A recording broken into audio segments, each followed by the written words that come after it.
Modern entertainment is trash. It's nothing but slop churned out by soulless corporations to be slobbered down by mindless consumers. Everything is woke garbage pandering to modern audiences. I want my childhood back. The sun was brighter in the 90s. Modern gaming isn't fun anymore. They don't make 'em like they used to.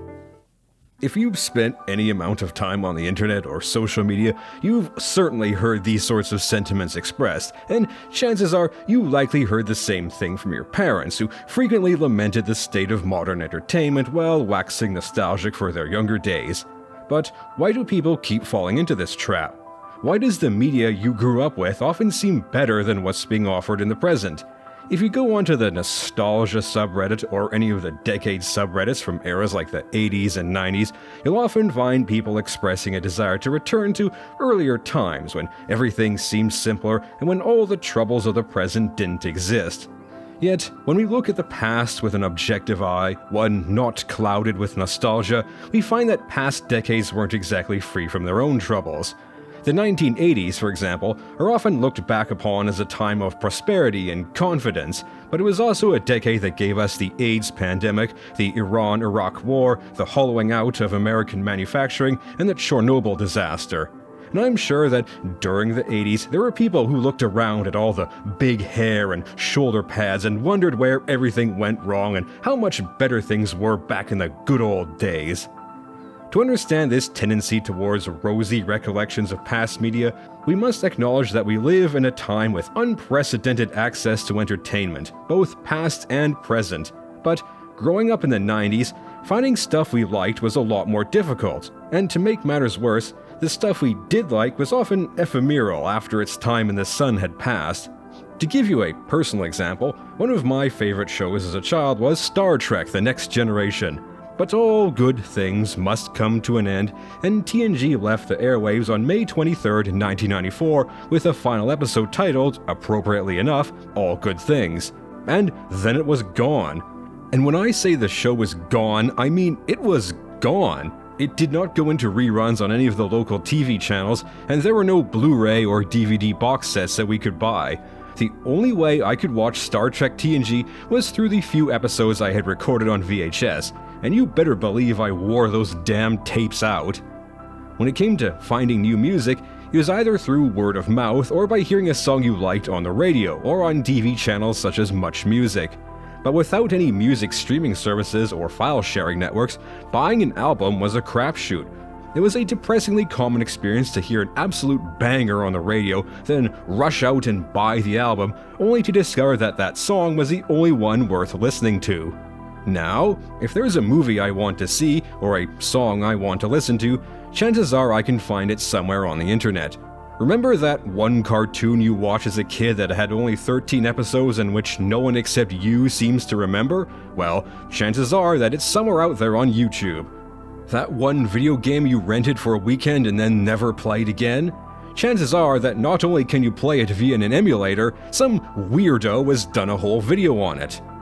But such unprecedented access often makes it harder to find new stuff because there's just so much of it to wade through. More importantly, however, finding new stuff takes work.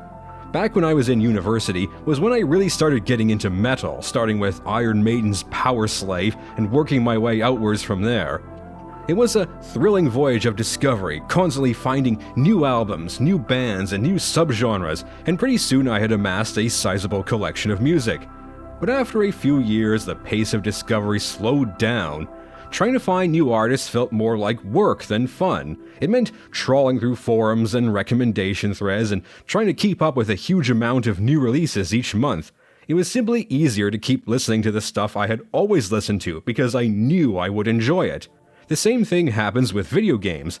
I still have a significant backlog of Steam titles that I have yet to play, and which I only picked up because they were on sale and looked interesting. But time and again, I found myself subconsciously thinking, why should I spend time learning a new game and its mechanics, a game that I might not even enjoy, when I can just play something that I know I'll like? And I noticed the same thing with older generations. They would constantly lament how there was no good music anymore, when all I listened to was their old albums and radio stations that played nothing but oldies. They'll look at old movies and say, they don't make them like that no more, and then it invariably turns out that they haven't been to a theater in over a decade. Simply put, if you want to find things you like, you have to put in the effort and get outside your comfort zone. No one is going to hand you a new album or movie or video game and say, hey, check this out. You can complain all you want about how modern cinema is nothing but superhero slop, but have you tried looking beyond the blockbusters? The second reason you think everything sucks now is something called survivorship bias, which is the tendency to judge things by examining only those that pass some test or trial that determine their continued existence. When discussing survivorship bias, quite often you'll see this image tossed around, which is said to be a survey of bombers returning from missions during World War II. The red marks indicate areas that were most frequently damaged, and the naive interpretation of these results would be to add additional protection to those areas of the airplane. But this would be an example of survivorship bias, because the only planes surveyed were those that returned. In other words, these red marks actually indicated areas where the aircraft could sustain damage and still make it back home.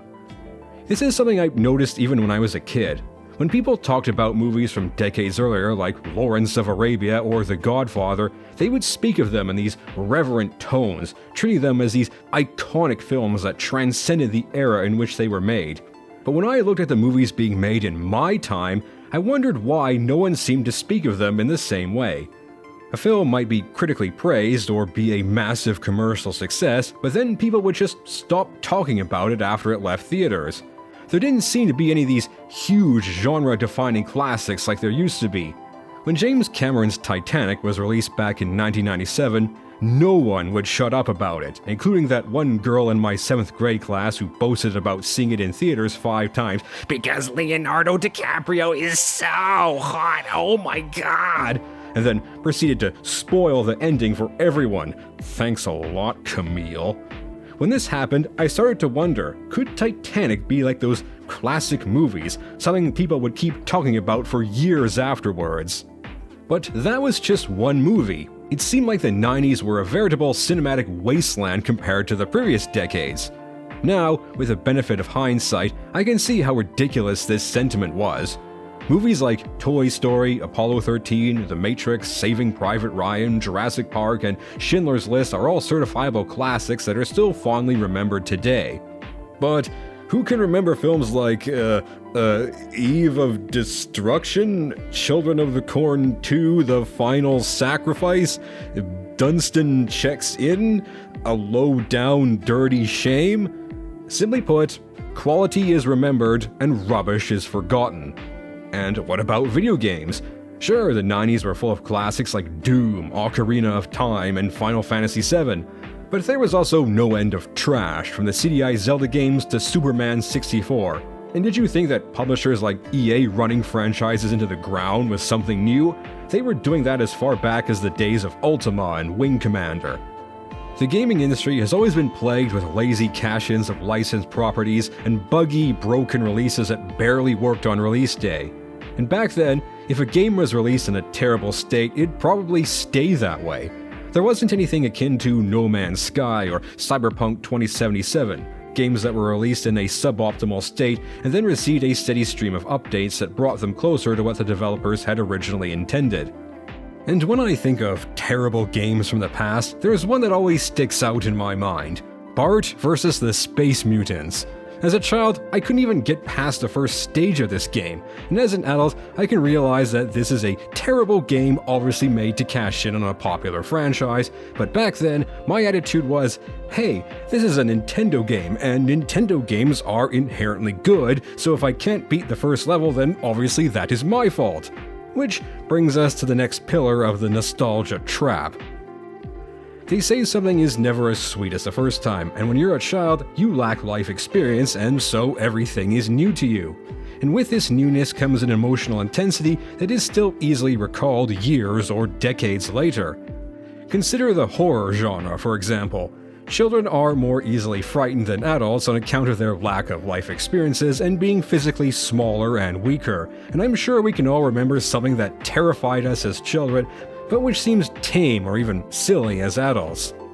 As a child, I found the TV series Are You Afraid of the Dark to be utterly terrifying, and I still vividly recall episodes like The Tale of the Super Specs, about a pair of magical glasses that lets the wearer see strange, shadowy people that no one else can see, or The Tale of the Phone Police, about a secret organization that not only imprisons kids who make prank calls, but completely erases any trace of their existence. Revisiting this series as an adult, I can see why it scared me so much when I was younger, but it doesn't really have the same effect that it did back then. And part of the reason that children are more easily frightened than adults is that they have a power of imagination that grown-ups don't. When I was a kid playing the Super Mario Bros. Games, I would often imagine all kinds of crazy adventures that the characters got up to outside of what I was seeing on screen. But as an adult, I just don't do that sort of thing anymore. It's not that I'm incapable of doing so. I'm sure I could probably sit down and write pages and pages of Mario fanfiction if I wanted to, but like sucking your thumb or picking your nose, it feels like something that an adult shouldn't do, because adults are supposed to be productive and not waste their time daydreaming. And when it comes to franchises that capture children's imagination, nothing does it quite like Star Wars. It's set in a place far removed from our own, the characters are larger than life, and the movies are constantly suggesting that what we are seeing barely scratches the surface of what is actually happening in the galaxy far, far away. This is why I loved the expanded universe novels as a child, because they scratched the itching I had for more stories set in this universe, even if those stories weren't on the same level of quality as the movies, and some of them were downright horrendous.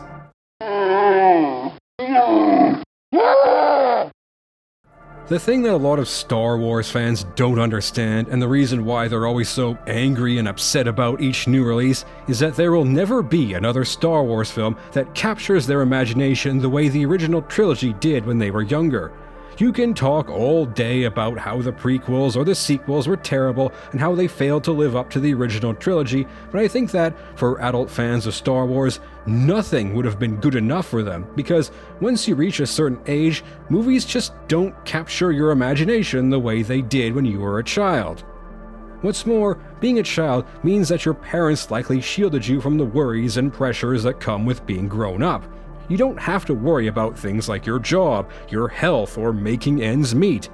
I had no interest in watching the news as a child. No, my television was exclusively for Nintendo games, cartoons, and Star Trek. Hell, the goddamn Soviet Union collapsed when I was a child, but I have no memory of it because, well, why would a child care about politics? In the children's novel Ramona the Brave by Beverly Cleary, the protagonist, Ramona Quimby, gets into a scuffle with her nemesis Susan over a paper bag owl that she had made for a class project.